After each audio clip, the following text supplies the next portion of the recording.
Post Toasties, the heat good cornflakes, is proud to present Gunsmoke.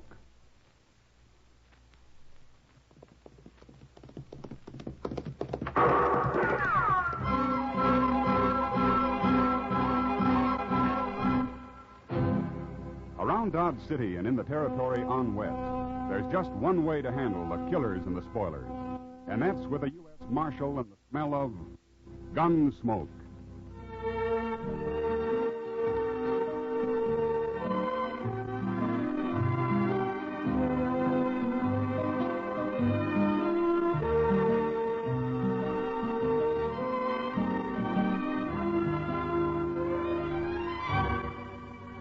Gunsmoke, the story of the violence that moved west with young America.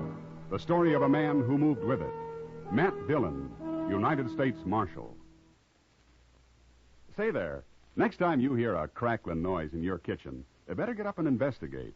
Maybe somebody just couldn't wait for his breakfast of crackling crisp Post Toasties. And that's a treat you shouldn't miss.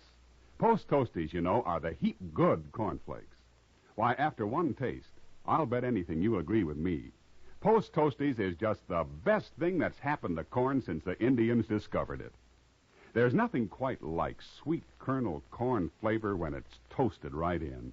Toasted into crisp, fresh cornflakes. Man, oh man, that's Post Toasties. Heap good cornflakes. Better try 'em. And now, Gunsmoke, starring William Conrad.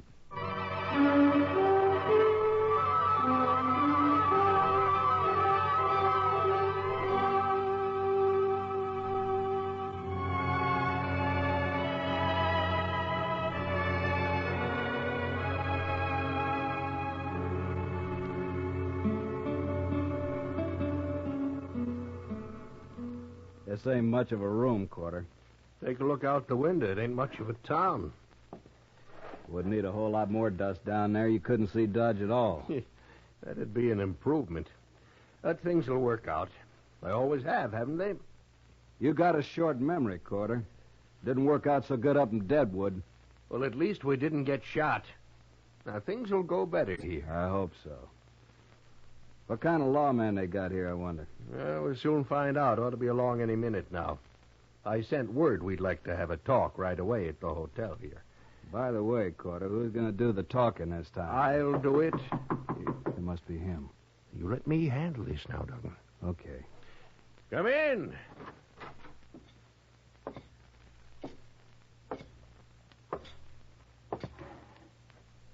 My name's Matt Dillon. Well, I'm Ben Corder, Marshal. This is my partner, Harry Duggan. Hello. Good night, Marshal. You asked me to come here. You said it was urgent. Oh, it is, Marshal, it is. You see, Duggan and me, we're business partners. And whenever we come to a new town, like Dodge here, we like to get to know whoever's running the place. That way we figure there won't be any misunderstanding later on. Well, what is your business, gentlemen? We're gamblers. Oh? What do you want of me? Dodge is an open town. We make money gambling, Marshal. Sometimes a lot of money. We just want you to know in advance that you'll get your share of it. I'm a lawman, Corder, and as long as I am, there won't be any crooked games in Dodge. Oh, no, Marshal, you know how sometimes a player will lose a little money and start a fuss over it, and then maybe even go to the law about it. And when he does, he's usually been cheated. Before he gets to the law, there's another killing. Now, you can run your game, Corder, but you keep it straight or out you go. Both of you. That's not friendly, Marshal. You've made one mistake, trying to bribe me. You make another and you're through in Dodge. One of those hard-nosed marshals, huh? You'll find out soon enough, mister. Good day, gentlemen.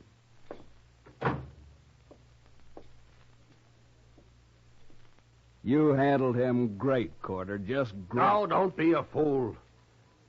He's no better than anybody else. And I got an idea we can persuade him yet.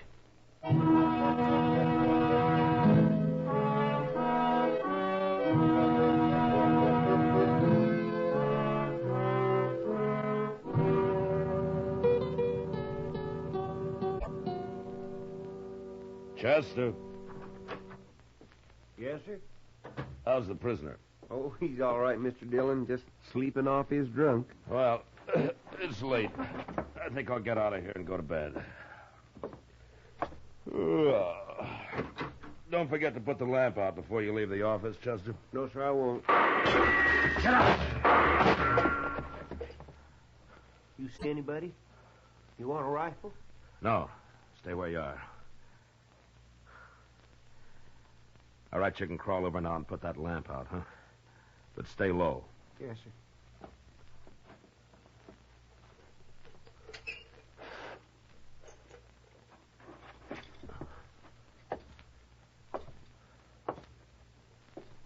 Well, he's through. Ain't we going after him, Mr. Dillon? Now, he had a rifle, Chester, and he was in the alley just across the street. That's mighty poor shooting if he wanted to hit me. What do you mean? I think he was trying to scare me, to show me how they treat the law where he comes from. Oh, them two gamblers, huh? Yeah, maybe. But I can't be sure. And I'm going to take a rifle and go out the back way.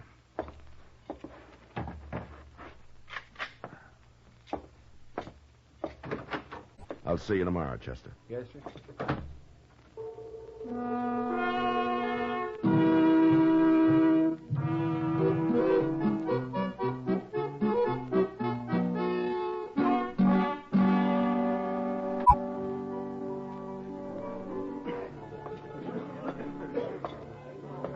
Hello, Matt. Good evening, Kitty.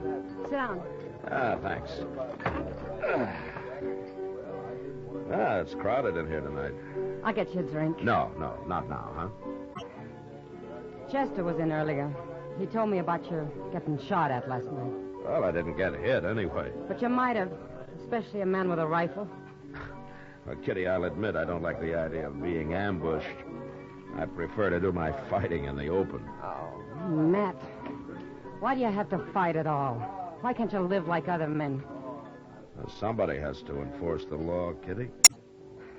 Sure. Forget it, Matt. Any idea who was after you last night? Well, might have been one of those two men watching us from the bar over there. Maybe both of them.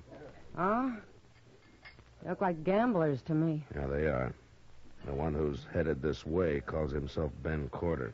If there's going to be trouble... No, there won't be. Just sit still. Evening, Marshal. Hello. Ah, a right pretty girl. Say what you have to say, Corder. Sure do make it hard to be friends, Marshal. I just wanted to say that I heard you got shot at last night. So? Well, I'm sorry it happened, that's all. I sure don't envy a man who has to be a marshal. It's mighty dangerous. And besides, it usually don't pay very good. Well, what do you think I ought to do about it, Corder? Quit? Oh, that isn't necessary, Marshal. Why, if you were smart, you could stay right here and make more money and take less chances, too. I didn't know for sure it was you, Corder. But I know it now. What do you mean? There's a stage out of Dodge in half an hour. You and Duggan are going to be on it. Oh, no, we're opening our new game across the street tonight. I'll take your gun, Corder. Now, wait a minute, Marshal. You can't do that. Yes, I can do Oh, it. no, you won't.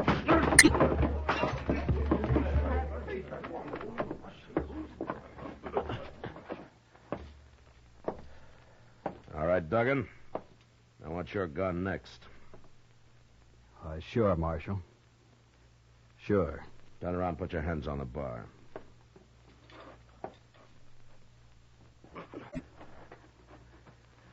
All right, now go pick up your partner. You're riding the stage north tonight. Now get going, Duggan, and don't ever come back, either one of you.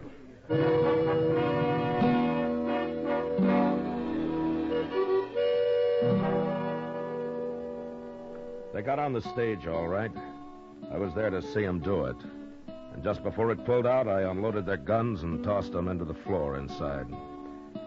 And then they left, and I forgot about them. I figured these two, like so many others I'd run out of Dodge, would keep going and make their trouble somewhere else. But a couple of weeks later, I found out I'd figured wrong. I was walking up Front Street one evening with Doc. That Humboldt woman was in to see me again today, Matt. Well, you're usually complaining about a shortage of patients, Doc. I know, but this woman's not a patient. She's a suicide. Oh, Doc, that might be said of anybody who comes to you. Eh? What, oh, no, I'm going to remember that, ain't I? Mr. Dillon? Oh, hello, Doc. Oh, hello, Chester. Say, they're right inside the Alfregans there, Mr. Dillon. I just saw them. No? Who'd you see, Chester? Them gamblers, Carter and Duggan, and they got somebody else with them, some stranger. Oh, no. I'll see you later, Doc. Sure, Matt, yes.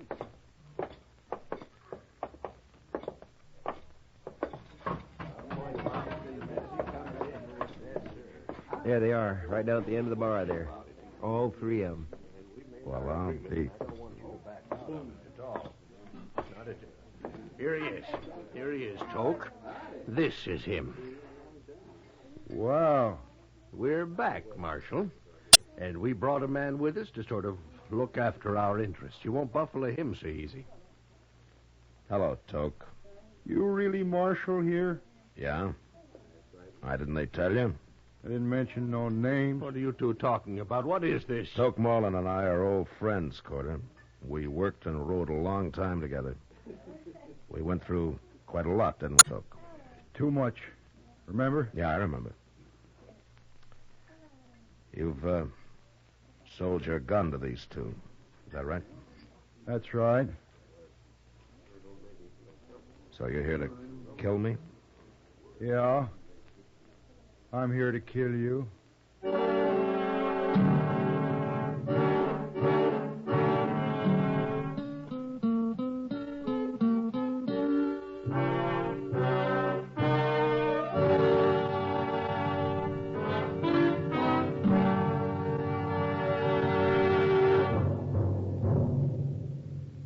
Say, how are morning appetites at your house? If they're pretty drowsy, here's a real good way to wake 'em up. Set a bowl full of Post Toasties, the heap good cornflakes, at everybody's place. Just watch your folk take notice when they see how crisp Post Toasties are. And wait till they taste that sweet kernel corn flavor toasted in. Bet your whole tribe will agree with you. Post Toasties are the best thing that's happened to corn since the Indians discovered it. And here's a thought if you'd like to make a good thing even better. Try topping Post Toasties with your favorite fruit. You'll find that's a mighty good way to start the day. Fact is, it's a downright delicious way. So next time you shop, be sure to ask for Post Toasties. They're the heap good cornflakes. You'll see. Post Toasties, heap good cornflakes. The best thing that's happened to corn since the Indians discovered it. Heap good cornflakes. Post Toasties, heap good cornflakes. Now back to Gunsmoke.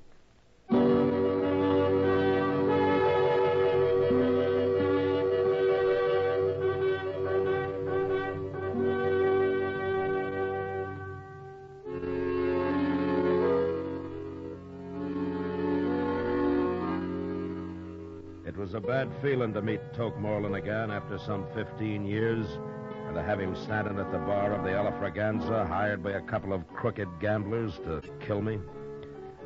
Toke and I had run horses together over in New Mexico until the night we rode into Silver City and got taken by a drunken mob and beaten half to death.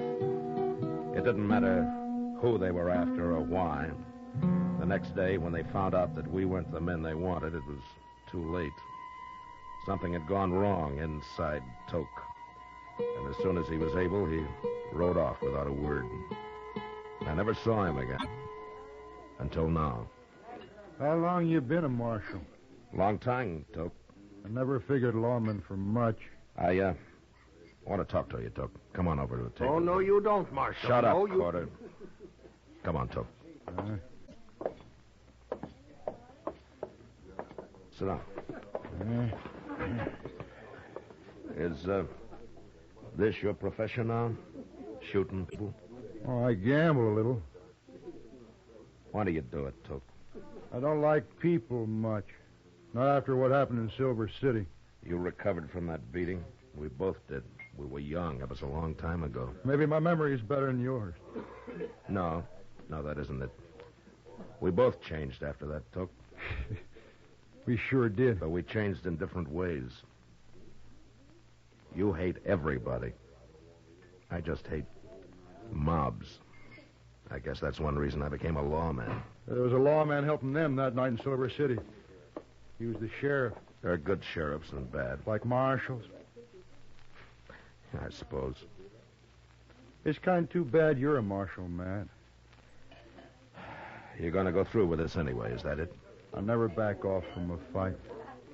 What if I won't fight you? You don't have to. I get paid anyway. But you'll have to leave Dodge. You think I'll do that?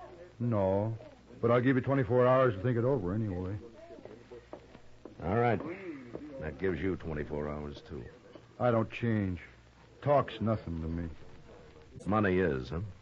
It adds to the pleasure. You'd, enjoy shooting me? You ain't Matt Dillon. You're a U.S. Marshal. No, Toke, you're stupid. You don't think. Maybe, but I'm a pretty good gunman. Yeah, sure. Matt, you can let Corder and Duggan run their game here, or you can quit. It's a crooked game. There'd be fights. Men would die. No, I got a job, too, Toke. 24 hours, Marshal. Okay. 24 hours.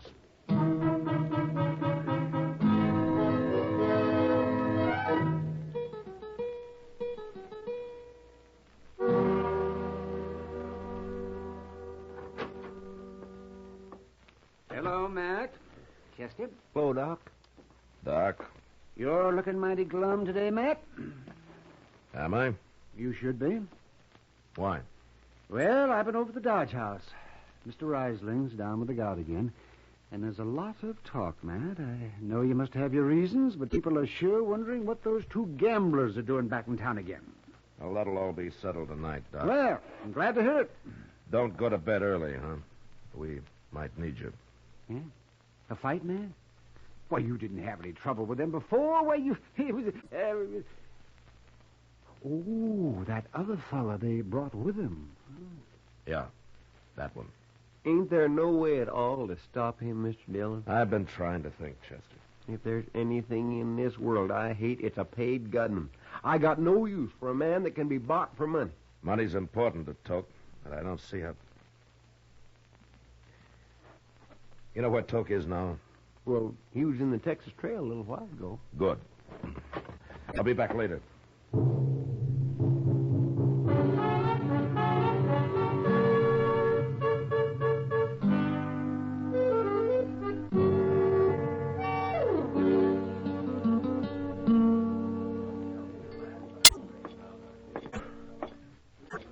Hello, Toke. Well, it's Marshal Dillon. Sit down, Marshal. You know, Miss Kitty here. Hello, Matt. Kitty? You've been talking about you and me and Kitty. Been talking about me, too. Well, then I'm not interrupting because I'd like to talk about you. Go right ahead, but don't stay too long.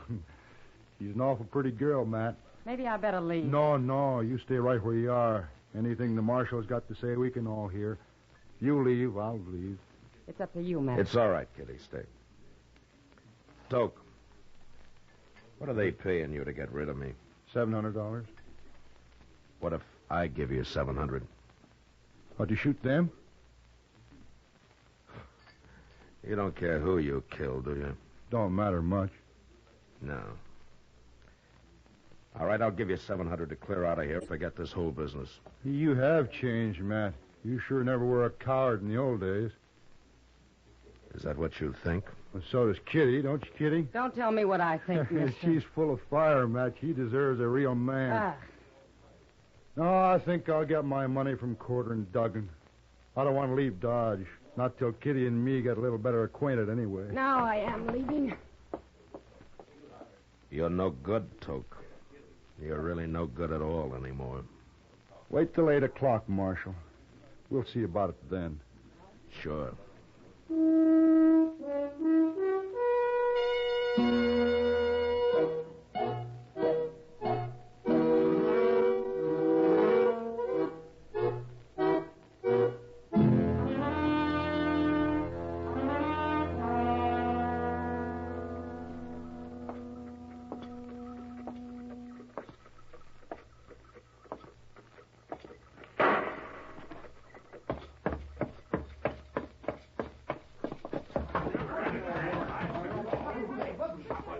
I saw it, Mr. Dillon. I was just coming for you.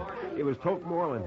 He just shot a man at the Monte table back there. But the other fellow drawed first. Okay, Chester. Keep an eye on Porter and Duggan. Yes, sir. Toke! Evening, Marshal. You got here just in time.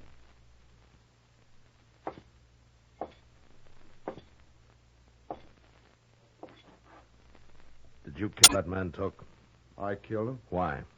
He objected to the deal, tried to pull a gun. It was self-defense. But that don't matter none. A crooked deal always leads to killing. That's why I'm running your friends out of Dodge. You ain't running us out of Dodge, Marshal. Go on, Toke, show him. I told you once, Quarter, I'll run this play. Keep out of it. Well, sure, Toke, sure. I didn't mean nothing. Shut up! Right, but...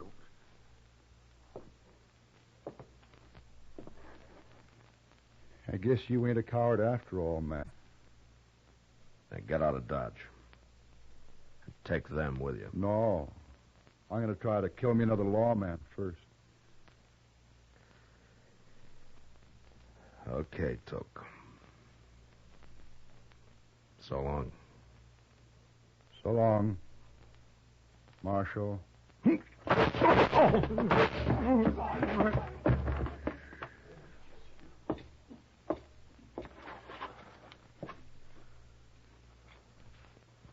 I'm hurt, Matt. Bad. Yeah. You hit me both times. I had to, Toke. It's too late to do anything about it. Yeah. Yeah, it's too late. By heaven, I wish I had last week back again, Matt. Here it is. Huh?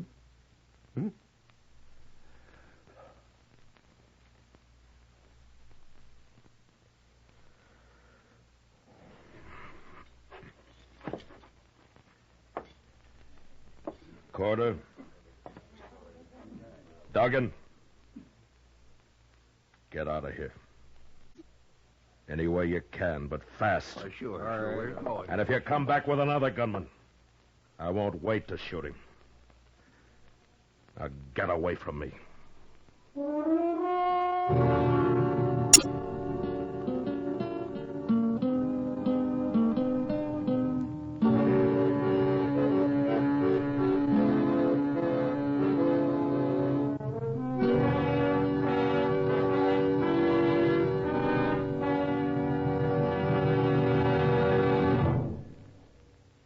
In just a moment, we'll tell you about next week's adventure on Gunsmoke. Say, Mother, want to see your small fry eat a better breakfast than ever? Well, may I suggest that you dish 'em up some sugar crinkles to start with? Sugar crinkles, you know, make breakfast more fun than a circus. Sugar crinkles is the sugar rice treat that's just right sweet. It's high time to forget the sugar-coated cereals that seem too sweet to you and those others that don't seem sweet enough to the kids. Just pour out crisp, golden sugar crinkles and see how just right sweet a sugar-coated cereal can be. Just right sweet. Be sure to get several packages of sugar crinkles, because they're great for snacks, too. Kids love 'em that way. Kids love 'em anyway. Try sugar crinkles, and you will, too. For your breakfast or a snack, you love sugar crinkles. Sugar crinkles can't be beat. Sugar ice treat that's just right sweet. With milk for the breakfast joy. As a snack from the pack, oh boy! Can't be beat, just right sweet. Sugar crinkles good to eat. Sanka Coffee and Instant Sanka, the two delicious coffees that let you sleep, bring you Sanka Salutes. And this is Win Elliott transcribed, saluting our people of the week, the everyday people who help make America an even nicer place in which to live. Your name is Private William Ault of Hyde Park, New York. And though you're home now from Korea, a part of you remains there in the heart and soul of a gentle Korean lad whom you knew only as Kim. You, Private Ault, hardly noticed this young war waif who peeled potatoes and sometimes scrubbed pots at your company mess. But then there was something you did notice. Whenever this scullery boy had time, he was poring over a book, an American book on engineering. Kim had a dream. Korea needed rebuilding, the roads, the bridges, the towns, and he wanted to be a part of it. Though he hadn't a penny, he wanted to scrape up enough money to go to school and to become a civil engineer. And not long after that, you, Private Alt, were ready to go home to America, where the schools are free and the bridges have been built. But you had one beautiful goodbye gift for your little friend Kim. You found a school for him, and you paid the tuition. Thank you, Private Alt, for having been in Korea in the first place, for having understood one little boy's yearnings, for having helped. And in his name, we proudly send you, Private William Alt, this Sanka salute. Say, do you have any idea of what an American ambassador looks like? What do you figure? A fellow in striped pants, a top hat, and maybe a Harvard accent? Well, my favorite American ambassador this week is a New York City taxicab driver, and his name is Joe Burns. Ambassador Joseph Burns, that is. And what kind of an ambassador? We'll take it from the State Department. He's a real 14-carat American ambassador of goodwill. You see, last week, Joe Burns had two young tourists from Venezuela in his cab. They left $280 behind them by mistake. But Joe Burns found them, and he returned the money and figured that was that. But it wasn't. The story became known down in Venezuela, where some people don't like our country, and where we're sometimes accused of being money grabbers who wouldn't give the other fellow a break. And one newspaper down there was so impressed by Joe Burns' kind deed that, well, they made him a page-one story. And the U.S. Embassy was so grateful to Joe Burns that a letter was sent to him, thanking him for putting our country in the good light it deserves. So, fancy hats off to Cabby Joe Burns, the finest ambassador of them all, and to him with full protocol, this gala Sanka salute. I'll be back in a moment with a story about the latest collegiate style, a brass beanie. But first, folks, if I say to you, here is a coffee with a full, rich-bodied flavor, and here's a coffee that's easy to make, and here's a coffee that lets you sleep, well, you might think I'm talking about three different coffees, but I'm not. I'm talking about one coffee, the new Instant Sanka coffee, the only coffee in all the world that gives you all three of those advantages. Just taste Instant Sanka, made hot and black and good and strong, and you'll see at once that it's all coffee with the delicious, extra-rich flavor you want. It's a cinch to make Instant Sanka, too, whether you're making 1 cup or a dozen. And, of course, Instant Sanka lets you sleep because 97% of the sleep-disturbing caffeine has been removed. So drink as much as you want, and it won't keep you awake. Oh, and look for Instant Sanka in the new economy size jar, and you'll save money. If your grocer hasn't already got it, he'll have it soon. So drink Instant Sanka, the only coffee that combines extra-rich flavor with instant ease and lets you sleep. Now, here's a memo to the upperclassmen at St. Ambrose College out in Iowa. Go easy on one of the freshmen who's around the campus now wearing one of those beanie caps, fellas. He's a freshman named Vandy Farrell. You see, gentlemen, until freshman Farrell put on a beanie, he wore the hat of a regular Army major. And I don't know how you feel, but I think that 58-year-old freshman Farrell must be quite a guy to begin his Army retirement in this style. So I'll take my hat off to him with this Sanka salute. And I'll be back next week when Sanka Coffee and Instant Sanka, both delicious and both caffeine-free, will again present Sanka salutes. In the meantime, this is Win Elliott suggesting you try Sanka. You'll love it, and you'll sleep. This is the CBS Radio Network.